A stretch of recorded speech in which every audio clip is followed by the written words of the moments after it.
selamat bertemu kembali di story Mama Hasti. Resep simpel kali ini aku mau bikin donat dengan isian nanas yang super lembut tanpa baking powder. Nah, selain super lembut, donat ini juga bertekstur padat. Jadi saat dimakan tidak bikin seret di tenggorokan.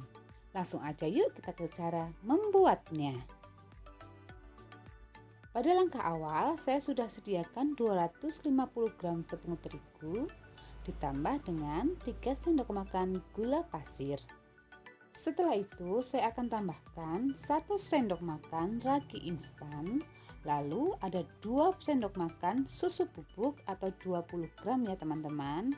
Selanjutnya, 2 butir kuning telur. Nah, untuk airnya di sini saya menggunakan air hangat sebanyak 130 ml. Setelah bahan di langkah awal ini masuk ke dalam wadah, kita akan menguleninya ya selama kurang lebih 5 menit sampai semuanya tercampur secara merata.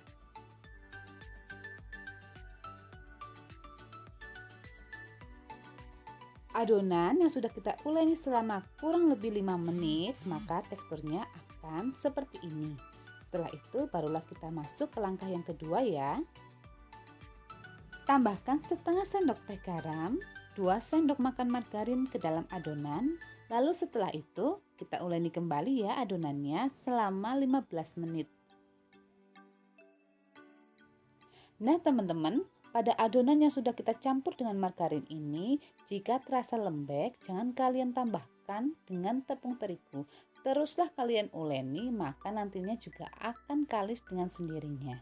Saat sudah 15 menit kalian uleni, maka hasilnya akan terlihat bagus seperti ini. Adonan yang sudah kalis akan terasa mudah saat kita lebarkan seperti ini ya teman-teman. Adonannya tidak mudah sobek.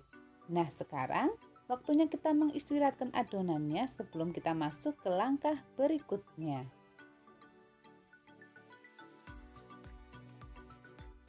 Sedangkan untuk isiannya sendiri saya memakai buah nanas. Buah nanasnya sudah saya potong kecil-kecil seperti ini, lalu saya masukkan ke dalam blender. Lalu setelah itu kita blender ya sampai nanasnya halus. Jika sudah, kita akan tuang ke dalam mangkuk yang sudah kita sediakan. Setelah nanas kita haluskan, kita akan masak menggunakan pan yang sudah kita panaskan. Lalu kita tambahkan dengan 3 sendok makan gula pasir. Tambahkan juga 1 saset susu kental manis.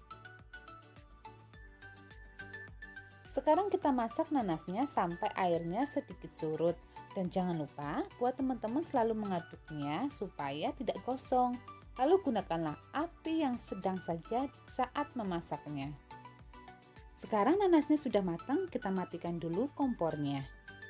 Setelah itu kita pindah yuk ke adonan yang sudah kita diamkan tadi karena sudah mengembang dan cantik seperti ini. Lalu gunakanlah jari kalian untuk menekan-nekan supaya udara yang terperangkap di dalamnya bisa hilang. Adonannya sekarang saya akan bentuk menjadi panjang seperti ini. Terus lalu saya akan bagi menjadi beberapa bagian. Di sini saya memotongnya menjadi 10 bagian. Jadi nanti donatnya agak sedikit besar. Adonan yang sudah saya potong menjadi 10 bagian ini, lalu selanjutnya saya akan bentuk menjadi bulatan dengan cara menjepit ke dalam. Nah, lakukan kepada semua bagian adonan yang sudah kita potong tadi. Ambil satu adonan yang sudah kita bulatkan tadi, lalu taruh di atas tempat yang digunakan untuk menggiling. Tapi sebelumnya kalian taburkan dulu ya tepung ke atas penggilingannya supaya tidak lengket. Pipihkan adonannya menjadi panjang, lalu tambahkan isian nanas yang sudah kita buat tadi di atasnya. Tarik satu sisi adonan tumpuk ke sisi yang lain, lalu kita akan menguncinya dengan cara menekan-nekan seperti ini. Setelah kita kunci, kita rapikan dengan cara menekan-nekan seperti ini, barulah kita bentuk dengan bentukan donat.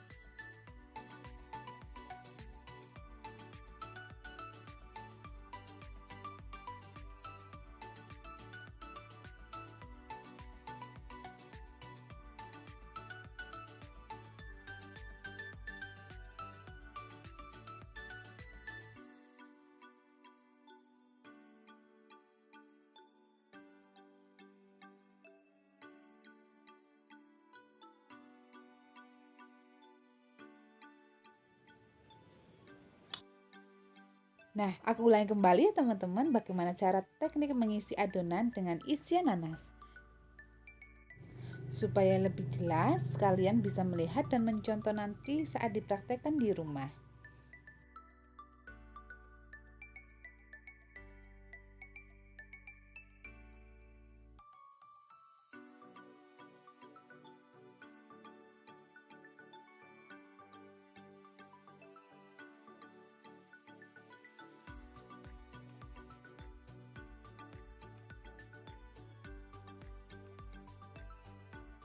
Setelah adonan sudah saya bentuk semua dan sudah saya beri isian, maka sekarang saya akan mengistirahatkannya kurang lebih selama 15 menit.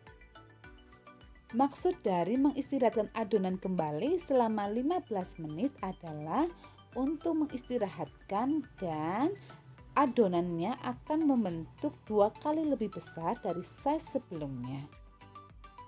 Jadi teman-teman yang sabar aja ya, kita tunggu lagi selama 15 menit sebelum kita menggorengnya. Sekarang waktunya untuk menggoreng adonannya. Minyak yang sudah saya panaskan dengan api kecil tadi sudah panas, waktunya saya masukkan adonannya satu persatu di atas penggorengan. Nah, gunakan api kecil saja ya saat menggoreng donatnya, karena donat dengan api besar dia akan mudah gosong. Adonan donat yang digoreng dia akan mengembang lebih besar lagi dari bentuk sebelumnya. Jadi teman-teman, kalau tadi adonannya dibagi menjadi 10, kalian bisa menjadikan 12 atau 13 bagian supaya adonannya tidak terlalu besar.